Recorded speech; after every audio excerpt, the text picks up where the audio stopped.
The first officer on scene thought the crying was wind. The warehouse district sat along the eastern freight line, where the city thinned into corrugated metal, broken sodium lamps, and long shadows that didn't belong to anyone. At 3:17 a.m., dispatch logged a single emergency call from a passing trucker reporting an open loading dock door and what looked like someone down. By the time patrol units arrived, the wind had picked up. It moved through the cracked bay doors in long, hollow breaths, dragging dust, plastic sheeting, and the smell: copper, old oil, something faintly sweet underneath. Detective Rachel Monroe arrived at 3:42 a.m. She stepped out of the unmarked sedan, already gloved, denim jacket darkened by the misting rain, boots splashing through shallow puddles reflecting red and blue light. The warehouse loomed behind the tape like a gutted ribcage. Industrial. Empty. Watching. She did not hurry. She never hurried. Inside, the air was colder than outside. The body lay just beyond the main loading corridor, male, mid-30s, supine, throat opened with surgical precision. Not frenzied, not chaotic, clean, intentional, minimal blood spatter, controlled scene, controlled offender. Forensics had already marked initial evidence points. No shell casings, no obvious signs of struggle, wallet present, identification intact, phone missing. Rachel crouched beside the victim without speaking. Her flashlight beam traced the incision. Lateral, deliberate. The cut told a story, one of confidence, not rage, a message, not an outburst. Name? She asked without looking up. Daniel Mercer. The responding officer said. Works logistics for Portline Freight. No priors. Married. 2 kids. Rachel absorbed it without reaction. Family man. Stable employment. No immediate indicators of high-risk lifestyle. Which meant either he had secrets, or someone else did. She rose slowly, scanning the rafters, the steel beams, the suspended chains hanging like ribs from the ceiling. The wind moved again, and this time it carried something else, a sound. Thin, unsteady, high-pitched. Rachel froze. The officer beside her paused mid-sentence. There it was again, a faint, desperate cry. Not wind, not metal friction. Alive. Rachel angled the flashlight toward a stack of collapsed cardboard crates near the far wall. The sound came from somewhere low, trapped beneath debris. She moved carefully, stepping around evidence markers. Another cry, weaker. She set the flashlight between her teeth and lifted the top crate. Underneath, tucked inside a torn packing sleeve, shivering violently, a ginger kitten. Small, no more than a few weeks old, formatted with dust. One paw streaked faintly with diluted blood. Not injured, just present. Rachel removed her gloves carefully before touching it. The kitten tried to hiss but only managed a broken squeak. The responding officer stared. That wasn't here when we first swept. Rachel said nothing. She examined the immediate area. No food containers. No bedding. No nesting signs. The kitten had not been living here. It had been placed, or brought, or followed someone. She scanned the floor around the crates. Boot impressions in the dust, overlapping. Hard to distinguish, but one partial print angled toward the crate stack. Size appeared larger than the victim's shoe. Rachel picked the kitten up slowly. It trembled violently against her palm, claws barely hooking into the denim of her sleeve. There was a faint smear of blood across its flank, not its own. Transfer contact.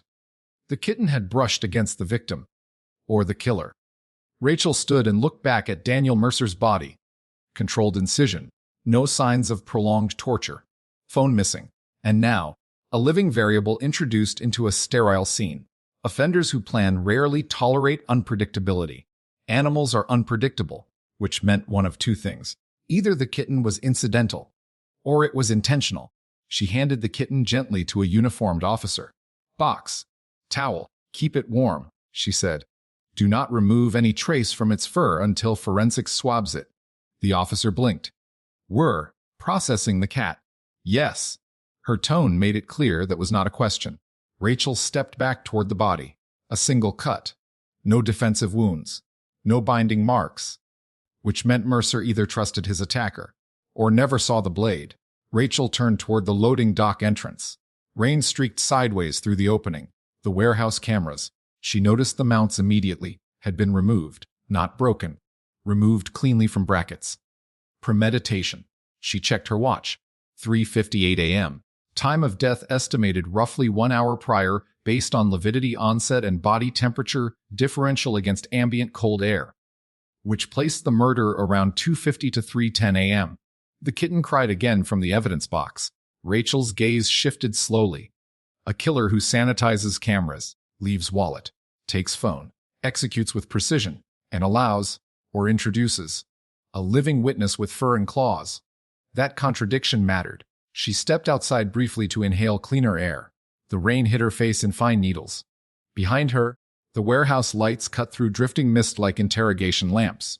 Somewhere in the distance, a freight train horn groaned. This was not random. The location was chosen for isolation but not abandonment. The freight schedule meant periodic noise cover. Limited foot traffic. Predictable patrol lag. Rachel leaned against the cold steel siding for exactly 5 seconds. Then she re-entered. "Get me Mercer's financials, call logs, and last 48 hours of movement," she said. "Pull traffic cams within a 1-mile radius from 2 a.m. to 3:30 a.m. She paused.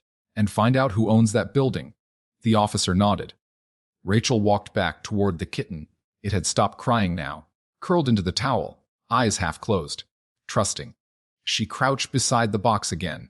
Its tiny chest rose and fell rapidly. It did not belong here. Neither did Mercer. But both were here, and one of them had walked away. Rachel stood slowly. If you are new here, Roland's steady narration would later say, subscribe now. Cases like this are not about shock. They are about pattern.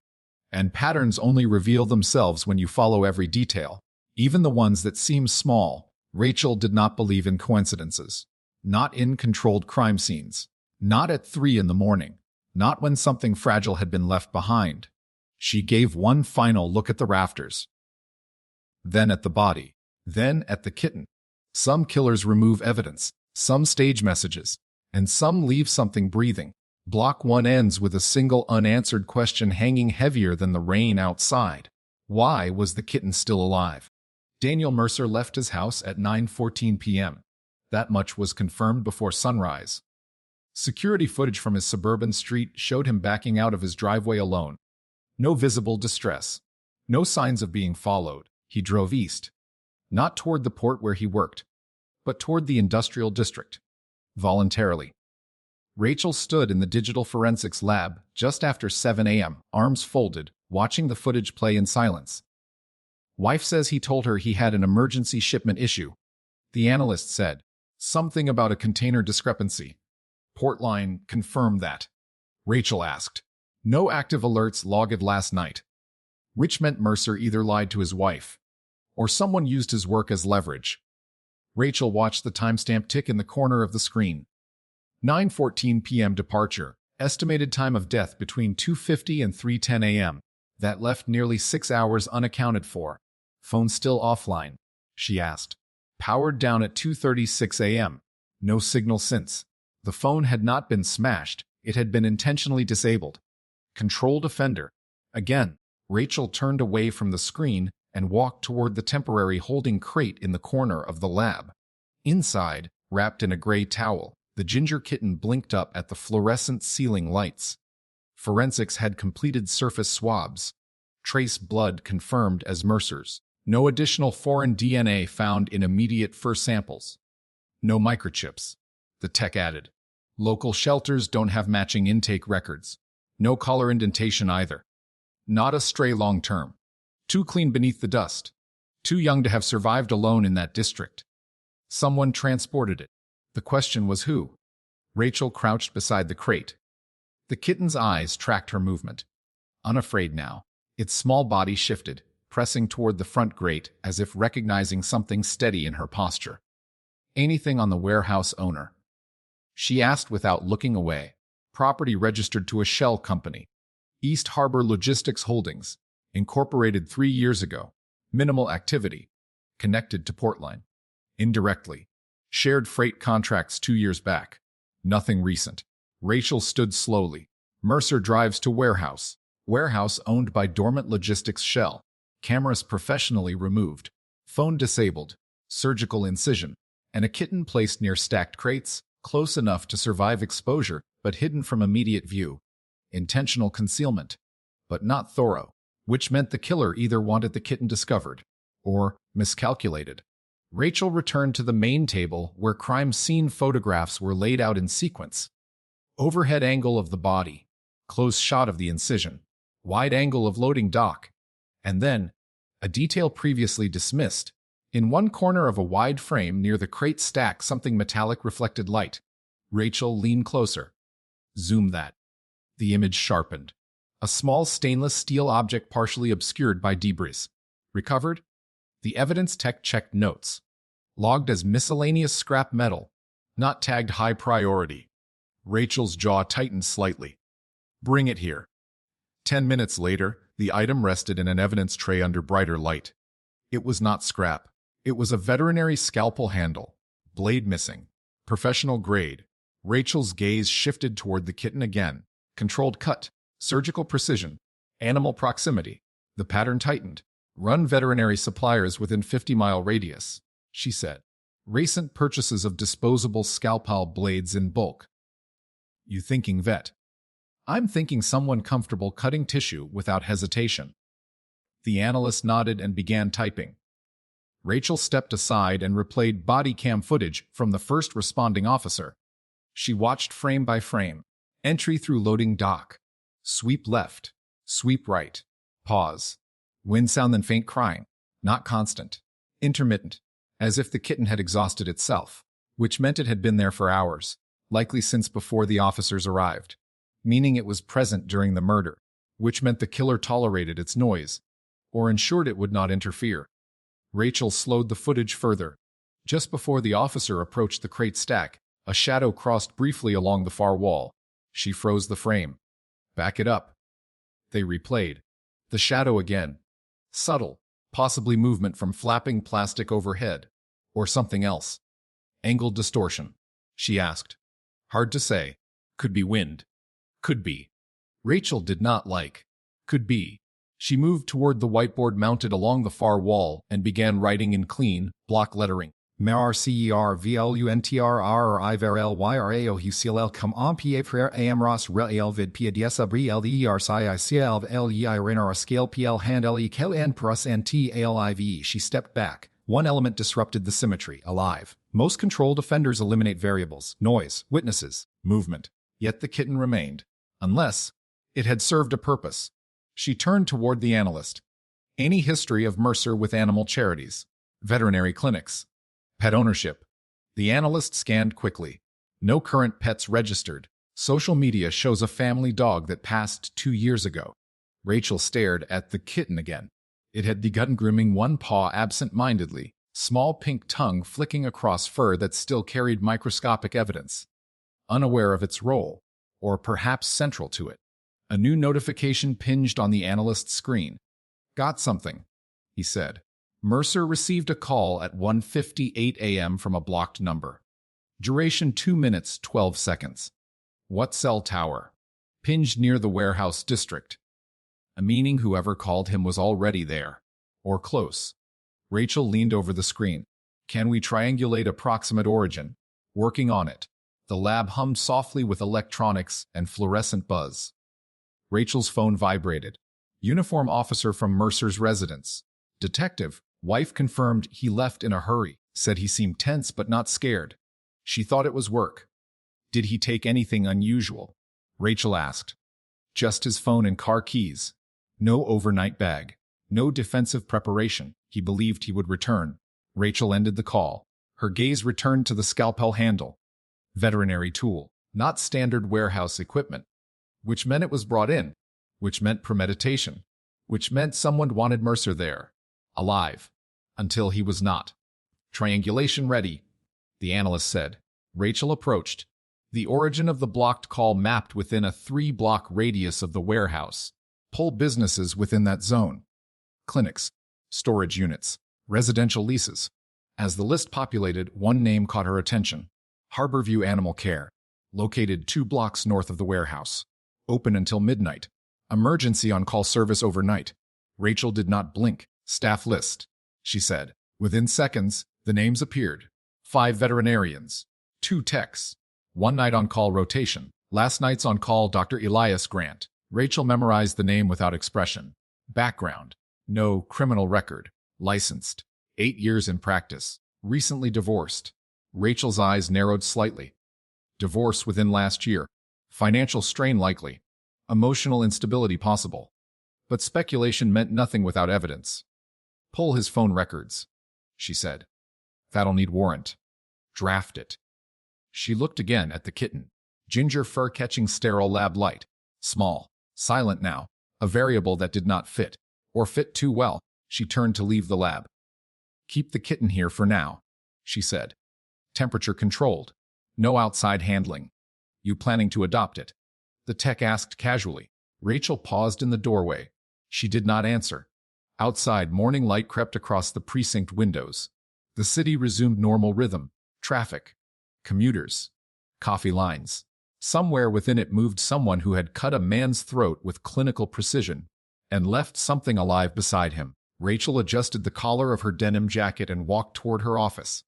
If Dr. Elias Grant had placed that call at 1:58 a.m., then he had lured Mercer. And if he lured Mercer, then the kitten was not random. It was either bait, or symbol, or leverage. Block two ends not with accusation, but with alignment. The pieces were beginning to form a shape, and that shape had claws. Harborview Animal Care opened at 8 a.m. Rachel Monroe arrived at 8:22. The clinic sat between a closed hardware supplier and a marine upholstery shop, its glass front clean, its signage modest. A painted paw print logo beside the door attempted warmth. Warmth did not belong in Rachel's vocabulary this morning. She entered alone. The waiting room smelled faintly of antiseptic and pet shampoo. A golden retriever lay across the tile floor near a woman flipping through a magazine. A receptionist typed quietly behind the desk. Rachel displayed her badge without theatrics. I need to speak with Dr. Elias Grant. The receptionist hesitated only briefly. He's with a patient. I'll wait. She did not sit. From her position near the wall, she observed everything. Photographs lined a corkboard near the hallway entrance. Smiling pets, handwritten thank you notes, children holding bandage cats, a framed certificate of excellence awarded to Dr. Grant 3 years prior. No obvious instability in presentation. Professional.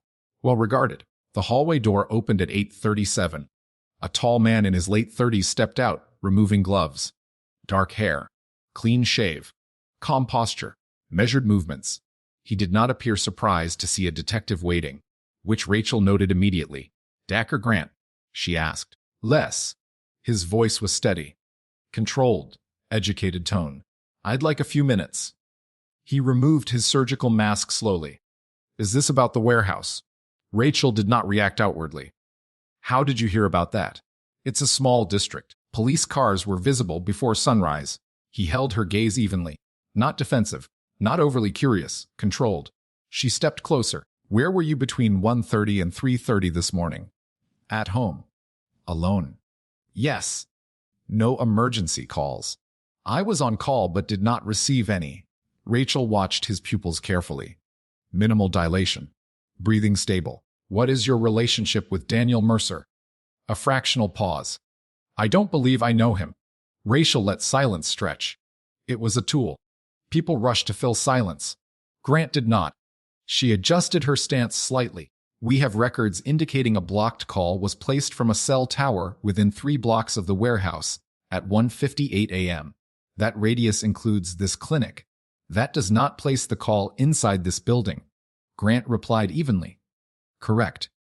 Measured. He did not overreach. Rachel stepped closer still. Do you own any surgical scalpel handles outside of standard clinic inventory? Yes. They're common tools. Are any missing? I would need to check inventory logs. Rachel studied his hands. Steady. No visible tremor. But his right thumb bore a faint healing nick near the nail bed. Small. Recent.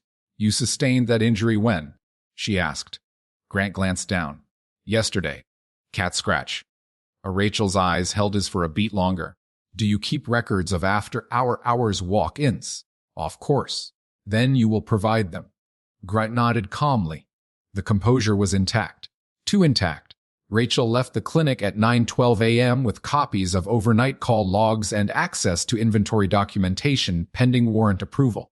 No immediate inconsistencies. No emergency calls logged. No scalpel inventory discrepancy yet confirmed. And no overt cracks in Grant's demeanor. Back at the precinct, the Kitten had been transferred to a temporary containment unit in Rachel's office. She closed the door quietly behind her. The small enclosure sat beside her desk. Inside, the ginger kitten had found its voice again. Soft mewling. It pressed its face through the metal grate when she approached. Rachel removed her jacket and rolled her sleeves slowly before opening the enclosure. The kitten climbed clumsily onto her hand without hesitation. Trust. Unfiltered. It burrowed against her palm as if the world had not shifted overnight. Rachel sat down carefully and allowed it to settle. Her mind replayed the conversation with Grant. No overt deception, but something restrained. Too smooth. She opened Mercer's financial file on her computer. 3 months ago, Mercer had transferred a significant sum to a private account labeled simply Consultation Services. Recipient Harborview Animal Care. Amount $28,000. Rachel's expression hardened. That was not a routine veterinary payment. She cross-referenced dates. The first transfer occurred 11 weeks ago. Second transfer 5 weeks ago. Third transfer 3 days ago. Consistent spacing. Structured payments. Not emergency treatment. Not random. Pattern. She pulled Mercer's email records next. Encrypted messaging app used intermittently over the past quarter. Most messages deleted. But metadata timestamps aligned with payment dates, which meant Mercer and Grant had contact outside official clinic channels. Rachel looked down at the kitten curled against her forearm. Its breathing had slowed. It had begun kneading her sleeve rhythmically. If Mercer had been paying Grant, it was not for standard veterinary care. Blackmail. Illegal procedure. Animal trafficking. Or something more personal. A knock at her office door interrupted the silence. The analyst stepped in. Warrant approved. We can access Grant's phone records. Do it. Within minutes, the data began populating across the screen. Grant's phone pinged near his registered home address until 1:46 a.m. Then movement. Rapid. Vehicle speed consistent with driving. Direction southbound. Toward the warehouse district. Phone signal dropped at 2:29 a.m. Powered down. Rachel did not speak. Came back online at 3:24 a.m. near his residence. The analyst added, which meant Grant left home, traveled toward the warehouse. Powered down phone near estimated time of death, returned home. Powered phone back on. Deliberate blackout window. Rachel stood slowly. Pulled traffic cameras between his house and warehouse. Already in progress. As the footage compiled, Rachel walked to the window. The city skyline cut sharp lines against mid-morning haze. Behind her, the kitten shifted and let out a small, questioning sound. Rachel turned back. It stared up at her, alive because someone allowed it to be. Unless the kitten had not belonged to Mercer. Unless it belonged to Grant. She picked it up gently and examined its paws. No overgrown nails. Recently trimmed. Subtle sign of care. Veterinary care. She inhaled slowly. If Grant had brought the kitten to the warehouse, why? Leverage against Mercer. Emotional manipulation. Or something symbolic between them. The analyst's voice cut through her thoughts. Got visual on Grant's vehicle entering an access road 2 blocks from the warehouse at 2:13 a.m. Rachel stepped toward the screen. Grainy footage confirmed it. License plate matched. Vehicle exited area at 3:16 a.m. Estimated time of death window closed at 3:10 a.m. The timeline aligned almost perfectly. Rachel folded her arms. Bring him in. As officers moved to execute the pickup, Rachel looked once more at the kitten. It blinked slowly, unaware that its existence had just shifted the trajectory of an investigation. Grant's calm exterior. Structured payments. Deleted communications. Phone blackout. Proximity. And a veterinary scalpel handle left behind. The pattern was tightening, but motive remained blurred. Rachel placed the kitten back into its enclosure gently. You're not random, she murmured quietly. Not coincidence. Not background noise. Not accident. Block 3 ends with Dr. Elias Grant in transit to the precinct. And with one realization settling cold and precise. The kitten was not just present at the crime scene. It was connected. Dr. Elias Grant did not ask for a lawyer when he was brought into interview room 2. He asked for water. Rachel considered that. People who expect to fight often demand representation immediately. People who believe they can control a narrative prefer to speak first. Grant sat upright at the metal table, hands folded loosely, calm, posture straight, no visible agitation. He watched Rachel enter the room as if this were a consultation, not an interrogation. The recording light turned red. Rachel placed a thin folder on the table, but did not open it. "Your phone traveled toward the warehouse district at 2:13 a.m., she said evenly. Powered down at 2:29 a.m. It powered back on at 3:24 a.m. near your residence." Grant did not flinch. "I went for a drive. At 2 in the morning? Wes! Why?" "I couldn't sleep." Rachel held his gaze. "Where did you drive?" "Along the freight corridor." "Why there?" "I like the quiet." Silence settled between them. Grant maintained eye contact, but his breathing shifted. Slightly slower now, deliberate. "You also received 3 structured payments from Daniel Mercer over the past 3 months. Rachel continued, "Totaling over $80,000. A pause. Not shock. Not confusion. Recognition. "That was a private matter?" Grant said. "Explain." Grant leaned back a fraction of an inch. "I provided a service." "What service?" Grant hesitated, and there it was, the first fracture. Rachel did not move. The silence expanded. Finally, he spoke. "Mr. Mercer came to me with a request involving an animal." Rachel's expression remained unchanged. "What animal?" "A kitten." Rachel felt the pieces click into place. "He found it injured near the port area about 3 months ago." Grant continued. "Severe internal damage. He did not want to involve a shelter. He wanted it treated privately." "Why privately?" Grant's jaw tightened slightly. "He did not want his wife to know." Rachel's tone remained steady. "Why?" "Because the kitten was not the problem," Grant said quietly. Rachel waited. Grant's composure thinned. "He told me he was being blackmailed," he said. "Someone had been sending him photographs, threatening to expose something unless he complied." "Expose what?" Grant looked at the tabletop. Rachel saw the shift, the weight. "An affair," he said, "with someone connected to the port." Rachel processed it. "Who?" "Never said." "Did he say what the blackmailer wanted?" Grant inhaled slowly. "Money. And something else." "What?" Grant looked up again. "They wanted access." Rachel's voice sharpened by a degree. "Access to what?" "Freight manifests.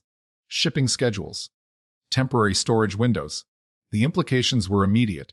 Portline handled international shipments. Restricted cargo, customs clearance timelines. Sensitive logistics. If someone gained early access to that information, they could intercept high-value freight. Or worse. Rachel leaned forward slightly. "And where does the kitten fit into this?" Grant hesitated again. This time longer. "Mercer told me the blackmailer left it at his office one morning," he said. "In a box. With a note." "What did the note say?" Grant's eyes flicked briefly toward the camera, then back to Rachel. "It said, 'If you care about fragile things, you will cooperate.'" The room went still. Rachel felt a cold thread tighten along her spine. "Mercer kept the kitten?" she asked. "Yes. For 3 months. He was attached to it," Grant said. "He brought it here regularly, paid in cash at first. Then transfers." Rachel absorbed it. The kitten was leverage. Symbol. Warning. A reminder of vulnerability. "Did Mercer ever say who was blackmailing him?" she asked. "No." "Did you ever meet anyone connected to him?" "No." "Then why were you near the warehouse last night?" Grant's composure faltered, just slightly. Rachel did not blink. "I went because he called me," Grant said finally. "At what time?" 1:58 a.m. "From a blocked number?" "Less." "What did he say?" Grant swallowed. He sounded scared. The first genuine emotion surfaced. "He said it was over." Grant continued.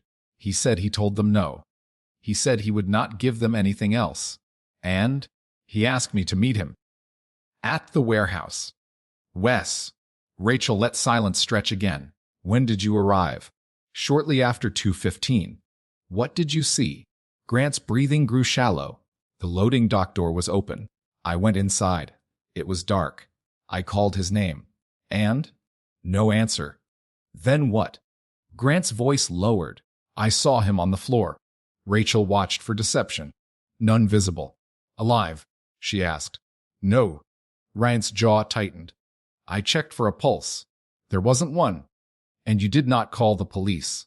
Grant's eyes flickered. I panicked. You are a medical professional. Yes. And you panicked. Yes. Rachel leaned back. Why? Grant's composure finally cracked. Because the scalpel was mine. The words landed heavy. Rachel's gaze sharpened. Explain. I had one in my coat pocket, Grant said. I carry one sometimes when I am on call. He must have taken it earlier. Or someone did. I don't know. You're saying Mercer used your scalpel on himself? No, Grant said quickly. I'm saying whoever killed him used it. And if it was traced back to me, you would look responsible. Yes. Rachel let that settle.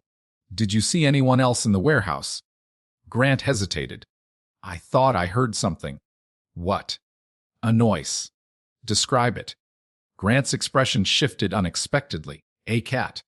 Rachel's eyes locked on his. You heard the kitten? Less. Did you see it? Yes. Where? Near the crates. And you left it there? Grant looked down. I didn't know what to do. Rachel's voice hardened. You left a living animal in a freezing warehouse beside a dead man because you were concerned about optics. The Grant did not respond. The room remained silent except for the low hum of recording equipment. Rachel stood slowly. You admit being at the scene, she said. You admit the murder weapon belonged to you.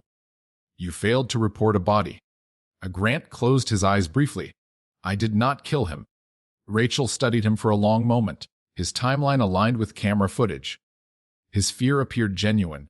But fear did not equal innocence. She gathered the folder from the table. For now, she said evenly, you are not under arrest.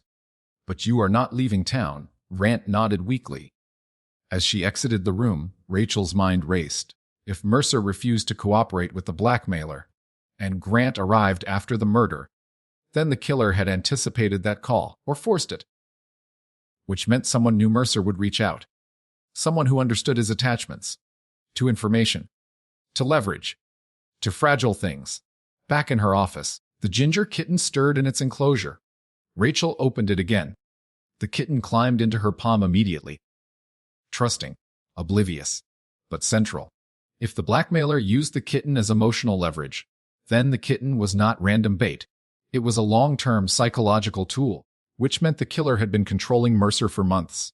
Structured payments. Gradual pressure. Escalation. Until refusal. Then elimination. Rachel looked down at the kitten. Who brought you there last night? She murmured. The kitten responded with a soft, steady purr. Block 4 closes with Dr. Elias Grant free, but entangled. The scalpel tied to him. The blackmail confirmed. The kitten revealed as calculated leverage, and one realization settling into place. The real predator was still outside the room. Blackmail is rarely about money alone. Rachel wrote that sentence across the top of the whiteboard in her office just after noon. Money is leverage, but access is power. If Daniel Mercer had been pressured for freight manifests and storage schedules, then the motive extended far beyond an affair. This was organized, patient, strategic, and whoever orchestrated it understood psychology. The kitten had not been cruelty, it had been calibration. Rachel stood in front of the board, arms folded, while the analyst projected Portline's recent shipment logs onto the wall. Cross. Reference Mercer's payment dates with freight anomalies, she said. Within minutes, the pattern began surfacing. 11 weeks ago, payment received by Grant. 48 hours later, high-value electronics container reported delayed. 5 weeks ago, second payment. 3 days later, refrigerated pharmaceutical shipment flagged for internal audit discrepancy. 3 days ago, third payment. And last night, Mercer dead. Rachel stared at the timeline. The delays were subtle. Not full disappearances. Not headline thefts. Just slight shifts in routing and timing. Enough for a secondary crew to intercept. Enough for plausible deniability. Was Mercer authorized to modify schedules? She asked.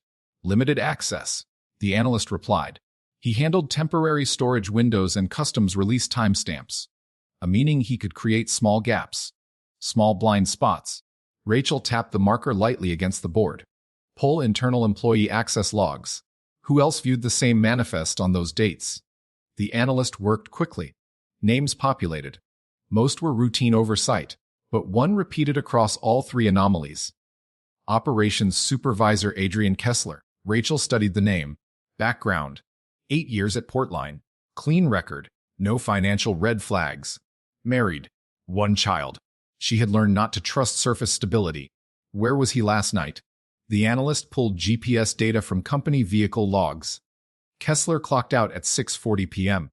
No company vehicle movement after. Personal vehicle. Checking. Rachel walked to her desk. The kitten had finished eating formula provided by animal control and now explored the edges of her desk cautiously. It stepped over a stack of files and nearly tumbled before Rachel's hand intercepted it instinctively. Steady. Careful. Fragile. If you care about fragile things, you will cooperate. The note left with the kitten. Psychological framing. Rachel sat back slowly. If Kessler was involved, then Mercer's affair could have been manufactured, a vulnerability created, a hook inserted. Rachel opened Mercer's encrypted messaging metadata again. One contact ID remained partially recoverable. The alias read doc like doc. Port. Illumination. Guidance. Manipulation. She cross-checked Doclight's active hours, mostly late night, aligned with freight schedule adjustments, aligned with payment windows, aligned with Mercer's emotional unraveling per wife's statement. Rachel's phone buzzed. The analyst again. Gut traffic cam on a dark sedan entering warehouse access road at 2:06 a.m. License plate partially visible. Matches Adrian Kessler's personal vehicle. Rachel felt the final piece shift. And exit time. 2:58 a.m. Before Grant arrived, before police were called, which meant Kessler had time alone inside the warehouse with Mercer. Rachel stood immediately. Bring him in. As officers moved to locate Kessler, Rachel turned toward the kitten again. It had climbed halfway into her empty coffee mug and was now staring at her as if puzzled by its own decision. She almost allowed the corner of her mouth to lift. Almost. But the case pressed harder. If Kessler orchestrated the blackmail, he would need leverage. An affair real or staged. Compromising photographs. Gradual monetary extraction. Then escalation into freight access. And when Mercer refused, termination. Clean. Surgical. Precise. Rachel returned to the scalpel handle in evidence. Veterinary tool. Grant confirmed ownership, which meant Kessler either stole it during a clinic visit or coerced Mercer into acquiring it. She replayed Grant's earlier statement. He must have taken it earlier. Earlier when? During a routine kitten check. Which meant Mercer had opportunity. Which meant Kessler could have instructed him. Rachel leaned back in her chair, eyes narrowing. If Mercer was forced to bring the scalpel to the warehouse, then the murder weapon was planted responsibility. Frame Grant. Remove loose ends. Silence Mercer. Eliminate witness veterinarian. Layered contingency. Calculated. Her office door opened without knock. Adrian Kessler is here, an officer said. Rachel rose slowly. The kitten mewed as she set it gently back into its enclosure. I'll be back, she said quietly. Interview room 1 felt colder than the previous room. Kessler sat forward, hands clasped, irritation barely concealed. What is this about? He demanded. Rachel did not answer immediately. She placed 3 printed images on the table. Traffic cam still of his sedan entering access road. Warehouse exterior shot. Photograph of Daniel Mercer's body. Kessler's jaw tightened. I don't know what that is. You were near that warehouse at 2:06 a.m. Rachel said calmly. I take late drives sometimes. Coincidentally, the same night your colleague was murdered there. Kessler shifted. You have no proof I was inside. Rachel slid a 4th image across the table.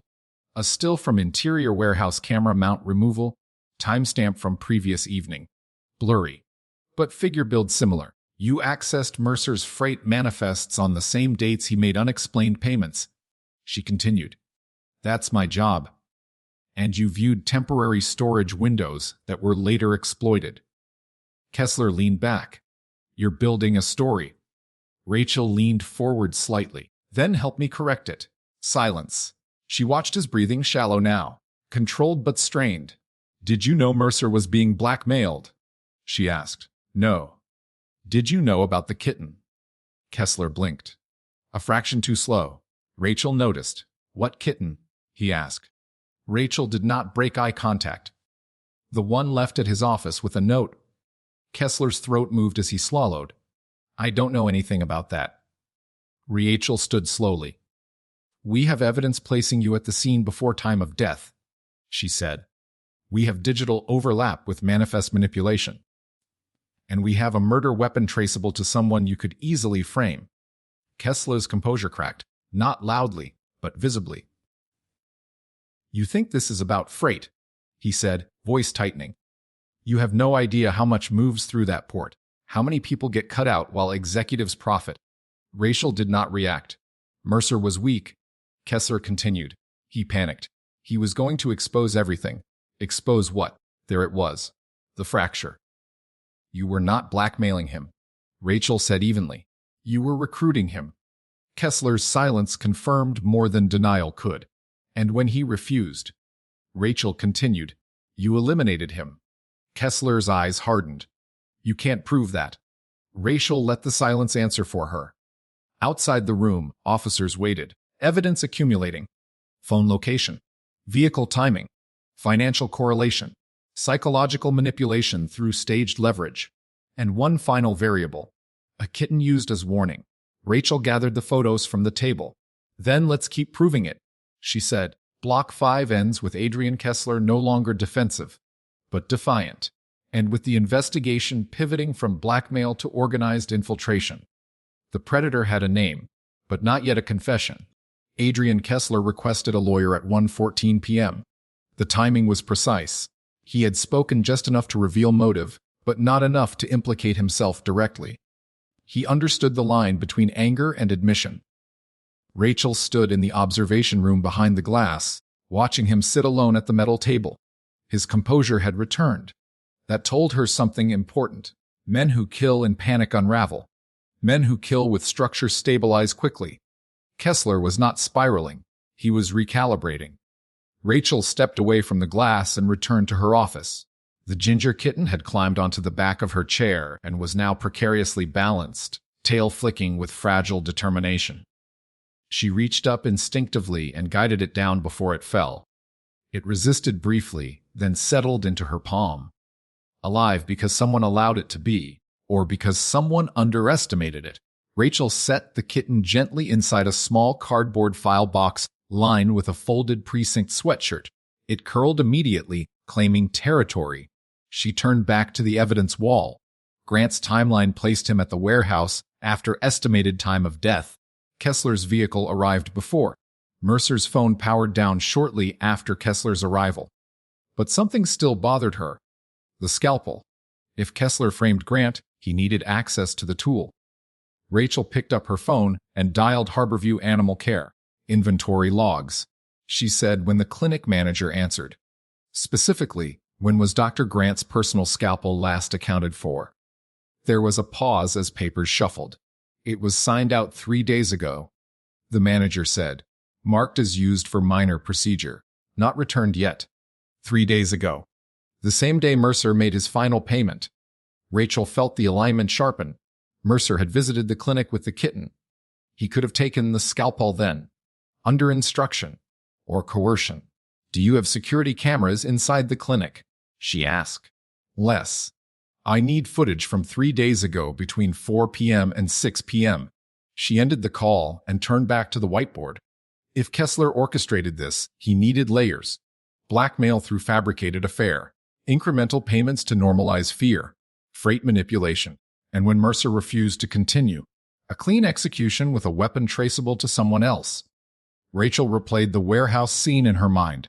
The cut had been surgical, precise, but not clinical in the sterile sense. It had been efficient. No hesitation marks. No jagged edges.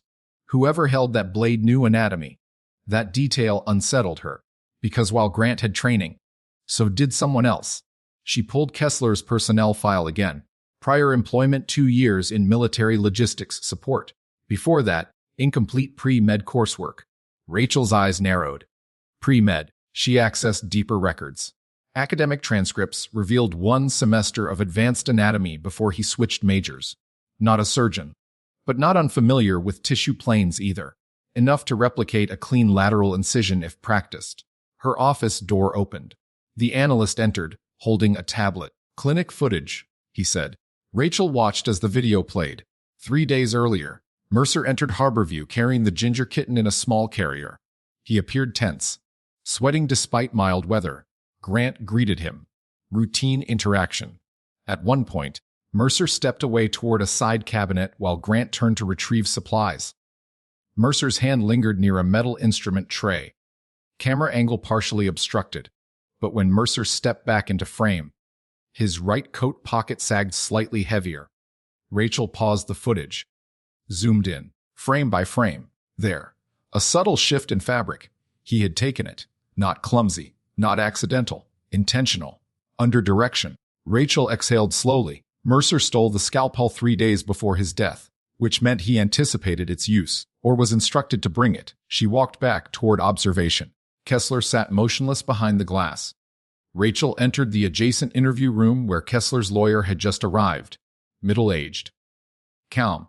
Measured. Rachel did not sit. "Your client was at the warehouse before time of death," she said. "He accessed sensitive freight logs tied to financial anomalies, and he manipulated Daniel Mercer for months." The lawyer adjusted his glasses. Speculation. Rachel placed a tablet on the table and turned it toward them. Clinic footage. Mercer pocketing the scalpel. Under no visible threat. Kessler's jaw tightened almost imperceptibly. "He stole it," Rachel said evenly. 3 days before he was killed. On whose instruction? Silence. "You told him to bring it," Rachel continued. "You needed a weapon linked to Grant. You needed Mercer to deliver it." The lawyer began to speak, but Rachel raised a hand slightly. "Your client's vehicle is on camera entering the access road at 2:06 a.m. Mercer's phone powers down at 2:36 a.m. Kessler's vehicle exits at 2:58 a.m. Grant arrives after 3. She let the numbers hang. Kessler had 22 minutes alone inside that warehouse with Mercer before the estimated time of death. Silence deepened. Rachel leaned forward slightly. "You built leverage using the kitten. You left it at his office with a note. You exploited his attachment. You escalated demands. And when he refused, you eliminated him." Kessler's composure flickered. "You left the kitten alive," Rachel added quietly. "Why?" For the first time, something raw surfaced in his eyes. "It wasn't part of the plan," he said before his lawyer could stop him. The room went still. Rachel did not blink. "Explain." Kessler's breathing shifted. "I was supposed to take it. To remove it." "Yes." "Why didn't you?" He looked down at the table. "It wouldn't stop crying." Rachel said nothing. "It kept clawing at the box," he continued, voice tightening. It wouldn't stop. "So you left it?" "Yes." "Alive?" "Yes." Rachel straightened. "And you cut Mercer's throat with the scalpel he stole under your instruction." Kessler's silence this time was heavier. Not denial. Not defiance. "Wait." The lawyer placed a hand on Kessler's arm. No further statements. But the damage was done. Rachel stepped back. The structure had collapsed. Intent, preparation, execution. Failure to eliminate final variable. A crying kitten had disrupted precision. Rachel exited the room without another word. Back in her office, the ginger kitten had managed to climb halfway out of the cardboard box and was pawing at the edge stubbornly. She lifted it gently. It pressed against her collarbone, purring faintly. Alive because a killer hesitated. Because something small and insistent broke through calculation. Block 6 closes with Adrian Kessler no longer strategic, but exposed.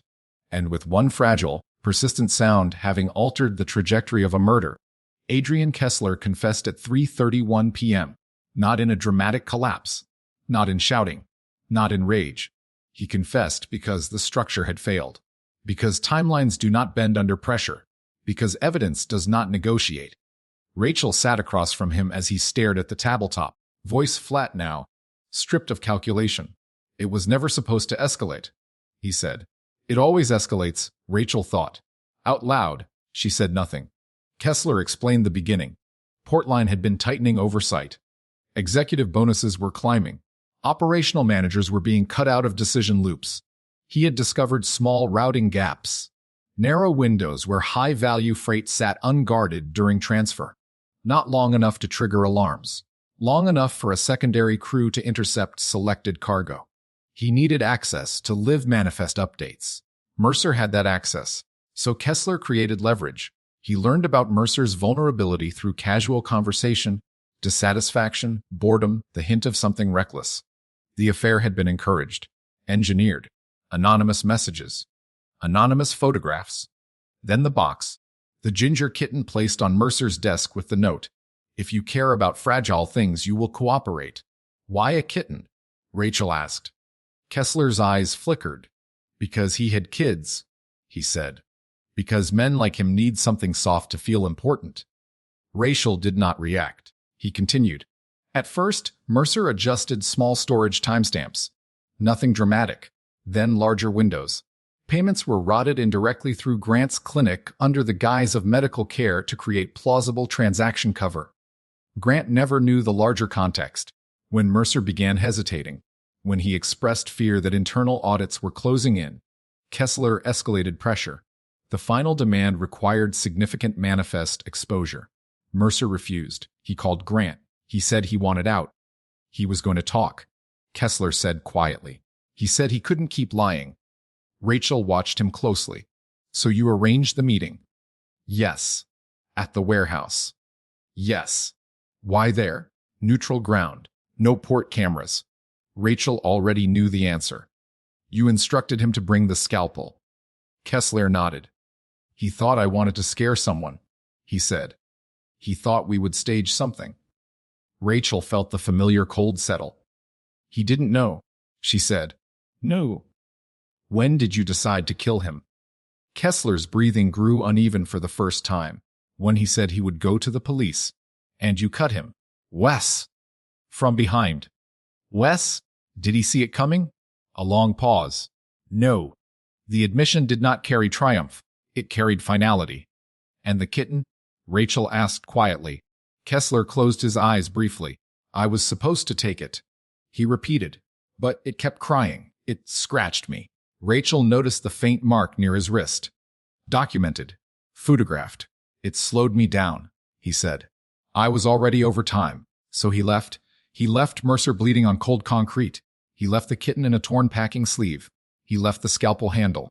And he drove away. Rachel stood. The confession was recorded. The timeline aligned. The freight anomalies documented. The blackmail structure exposed. Kessler would face charges. Murder, fraud, conspiracy, corporate infiltration. Grant would be cleared of direct involvement, though his failure to report would carry consequences, and Mercer's family would receive answers that would not bring him back. Rachel exited the interview room and closed the door quietly behind her. The hallway felt longer than usual. Cases often ended with handcuffs. This one ended with something smaller. Back in her office, the ginger kitten was asleep in the file box, one tiny paw extended over the edge as if claiming space. Rachel removed her jacket slowly and draped it over the back of her chair. She crouched beside the box. The kitten stirred, eyes blinking open, then climbed toward her hand automatically. Trust restored in increments. She lifted it gently. Its body was warmer now. Fed. Stable. Safe. She carried it toward the precinct window overlooking the city. Outside, freight trains continued moving along the eastern line, containers stacked. Schedules updated. Systems adjusting to remove the infection. Justice is not loud, Roland would later say. It is procedural. Layered. Built from small details that refuse to be ignored. Rachel watched the skyline without expression. One man had exploited vulnerability. One man had been exploited. And one small animal had nearly been erased as collateral. Instead, it had disrupted precision. Not through strength, through persistence. Rachel turned from the window and sat at her desk. Paperwork awaited. Formal charges. Evidence cataloging. Internal briefings. But for a moment, She allowed stillness. The kitten climbed up her sleeve again, determined and uncoordinated. She did not stop at this time. Block 7 closes with a confession secured, with the infiltration ring collapsing, and with something fragile refusing to disappear quietly. Confession simplifies paperwork. It does not simplify consequence. By early evening, Adrian Kessler was formally charged with first-degree murder, criminal conspiracy, extortion, and corporate fraud. Federal agencies were looped into the freight infiltration angle. Portline executives began issuing statements before the ink on the arrest warrant dried. The machinery of response moved quickly. Rachel remained still. She sat in her office under muted fluorescent light, reviewing the final freight audit summary. Over the past 3 months, 5 shipments had been subtly redirected. None fully lost. All partially siphoned. High-value electronics, specialty pharmaceuticals, restricted industrial components. Enough to fund a small operation, not enough to trigger headlines, until someone refused to keep cooperating. Daniel Mercer's refusal ended his life, but it also exposed the structure. Rachel signed the last evidence submission form and set her pen down. Across the desk, the ginger kitten was attempting to climb a stack of case files with reckless optimism. It slipped, caught itself, tried again, persistence without strategy. She reached forward and steadied the stack before it collapsed. Animal control had followed up twice that afternoon. No microchip. No matching lost pet report. Too young to have roamed long-term. Kessler confirmed he purchased it anonymously through a classified listing 3 months earlier. Disposable leverage. Rachel leaned back in her chair. Evidence tag complete. The analyst said from the doorway. Kessler's secondary accounts seized. Freight anomalies tied to 2 additional contractors. They're cooperating. Grant? She asked. Cleared of homicide. Administrative penalty for failure to report. Rachel nodded once. The structure was collapsing beyond the single murder. That mattered. But Mercer's wife would not measure justice in freight audits. Rachel stood and walked to the pressing break room, Kitten balanced awkwardly in one hand. A cardboard carrier sat on the counter, donated by a patrol officer who owned 2 cats. She placed the kitten inside temporarily and prepared formula from a small bottle animal control had left behind. The kitten protested briefly, then focused entirely on feeding. Survival narrowed to one task. Rachel watched it quietly. When she returned to her office, the city outside had shifted into evening tones. Orange fading into steel gray. Freight horns sounding in the distance. She opened Mercer's final recorded call again. 1:58 a.m. His voice strained. I'm done, he had said. Not to Kessler. To Grant, a man reaching for help too late. Rachel closed the file. The case was structurally complete. Motive established. Timeline proven. Confession secured. But something about the kitten remained unresolved. It had been weaponized. Reduced to a tool. That detail lingered. Her phone vibrated. Internal Affairs confirmation. Kessler officially remanded. No bail. Transport scheduled for early morning. Rachel exhaled slowly. The machinery would continue without her tonight. She looked at the kitten again. It had finished eating and now wandered in uneven circles across her desk, tail straight up like a signal flag. She reached down and gently scratched behind its ear. It leaned into the touch without hesitation. Trust given freely, not negotiated. Rachel stood and retrieved her jacket. She hesitated only briefly before lifting the kitten and placing it inside the inner fold of her denim jacket, where warmth gathered naturally. It nestled instantly, decision made. Temporary, she would tell herself that. Outside, the air carried a cold edge as she stepped into the evening. The Eastern Freight Line hummed faintly in the distance. Warehouses stood dark again. Neutral ground reclaimed by routine.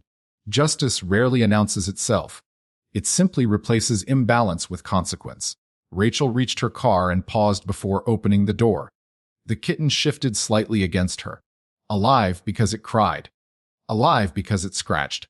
Alive because it slowed a killer long enough for structure to crack. Block 8 closes not with action, but with transition. The legal conclusion is in motion. The emotional aftermath is not yet finished, and Rachel Monroe leaves the precinct carrying something that was never meant to survive. Rachel's apartment was quiet in a way the precinct never was. No radios. No fluorescent hum. No footsteps in hallways. Just the low ambient sound of the city beyond double-pane glass and the steady rhythm of her own breathing. She set her keys down on the narrow entry table and gently unzipped her denim jacket. The ginger kit peered out first, blinking at unfamiliar surroundings. New territory, new variables. Rachel crouched and placed it carefully on the hardwood floor. It hesitated for exactly 3 seconds. Then exploration began. Unsteady steps, tail upright, head swiveling with exaggerated seriousness. Rachel removed her boots and set them beside the door. The apartment was minimal. Clean lines, muted tones, controlled space. A couch facing a low table. Bookshelf against the far wall. Case files stacked in disciplined order near her desk by the window. No clutter, no softness, until now. The kitten attempted to climb the leg of the coffee table and failed. It regrouped. Tried again. Rachel watched without interfering. Persistence again. Unfiltered. She walked to the kitchen and filled a shallow dish with water, then warmed the remaining formula as instructed earlier. When she returned, the kitten had discovered the hem of a throw blanket draped over the couch. It attacked the fabric with dramatic ferocity. Rachel placed the dish down. The kitten immediately abandoned the blanket and approached her instead. Instinct over distraction. She knelt and guided it toward the bowl. It drank awkwardly, dipping its nose too far and sneezing in mild offense.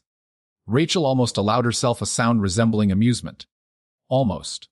After feeding, the kitten wandered toward the sliding balcony door and pressed its small paws against the glass.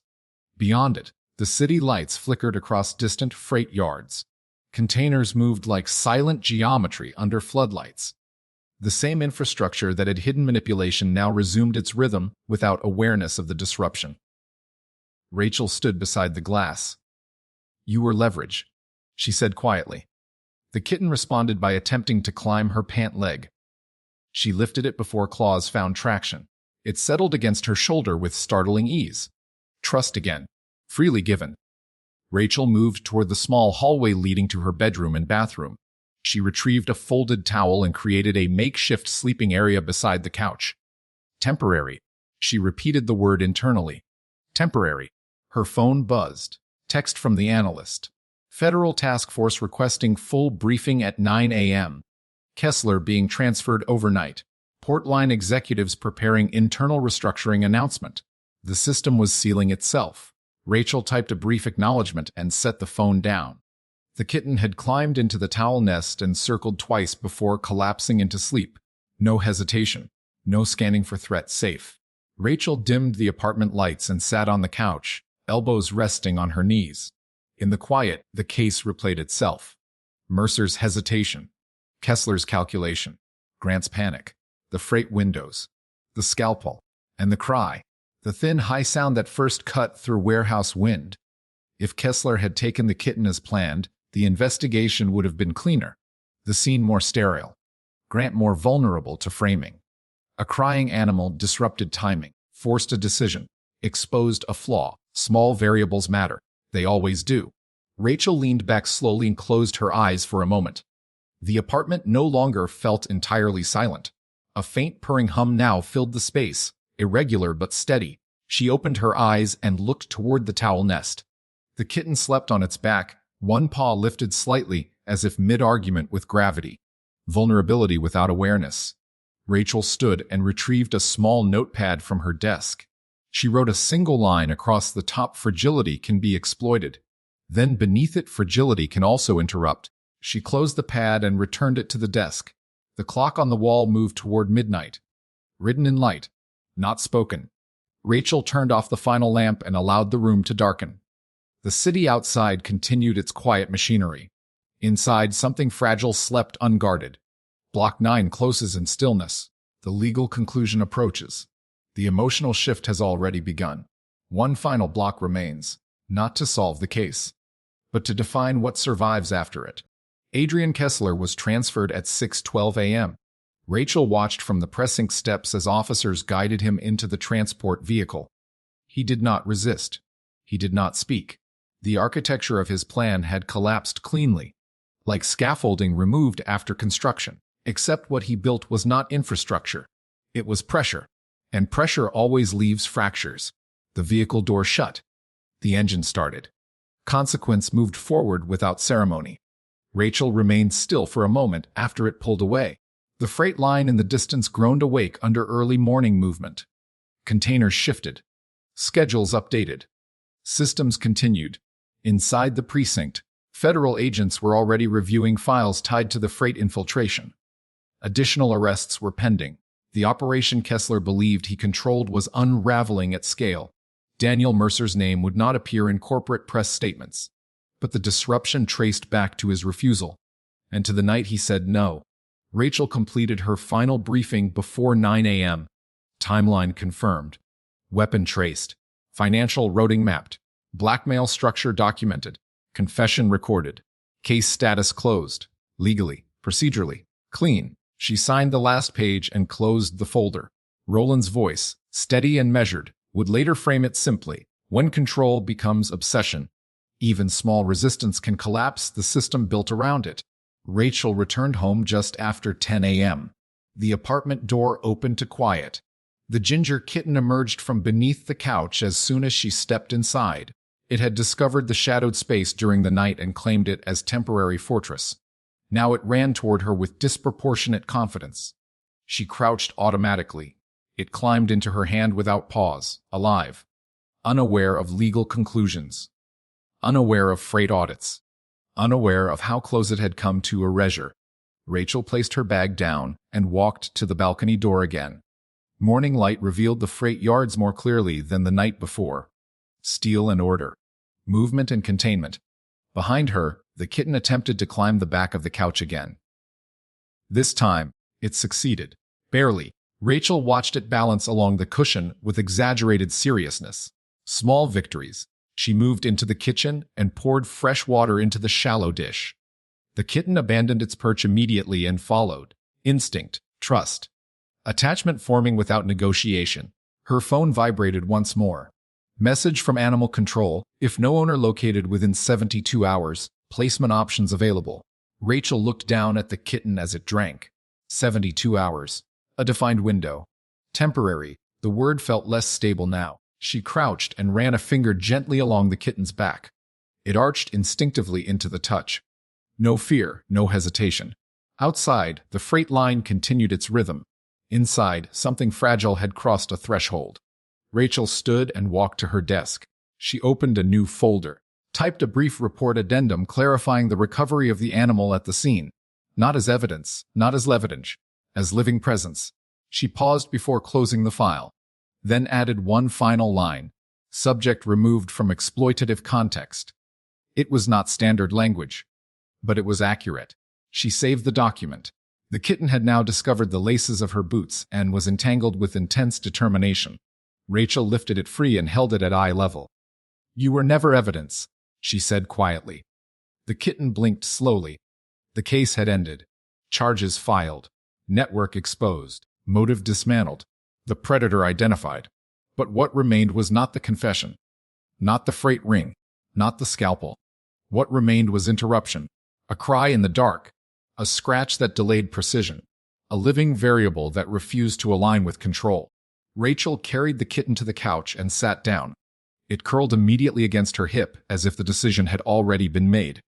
Outside, the city resumed its ordinary movement. Inside, something altered had settled into place. Justice had concluded in court filings and transport logs. But resolution did not arrive in paperwork. It arrived in the quiet persistence of something that survived exploitation. Roland's closing narration would not raise his voice. He never did.